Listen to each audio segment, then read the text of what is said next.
ఈ కోతి ఎందుకు ఒకే తప్పు మళ్ళీ మళ్ళీ చేస్తుందో తెలుసా? ఒక పచ్చని అడవిలో ఒక చురుకైన కోతి ఉండేది. ఒకరోజు అదొక ఎత్తైన చెట్టుపైకి ఎక్కింది. అప్పుడు అది జారి కింద పడిపోయింది. కాని ఆ కోతి ఆగలేదు. మళ్ళీ అదే చెట్టుపైకి ఎక్కింది. మళ్ళీ జారిపడింది. మళ్ళీ ఎక్కింది. మళ్ళీ పడింది. ఇలా అది పదే పదే అదే పని చేస్తూనే ఉంది. దగ్గర్లో ఉన్న జంతువులు ఆశ్చర్యంగా చూశాయి. ఎందుకిలా చేస్తున్నావు అని అడిగాయి. కాని ఆ కోతి తన చేసిన తప్పేంటో గుర్తించలేదు.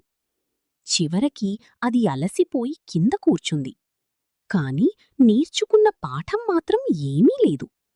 తప్పు తెలుసుకోకుండా అదే మళ్ళీ పనిచేస్తే ఫలితం కూడా అదే ఉంటుంది. తప్పు చేయడం తప్పు కాదు, కాని దానినుంచి నేర్చుకోకపోవడం పెద్ద తప్పు.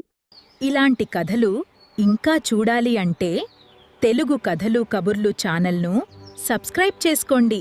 ఈ కథ ఎలా ఉందో కామెంట్ చేసేయండి.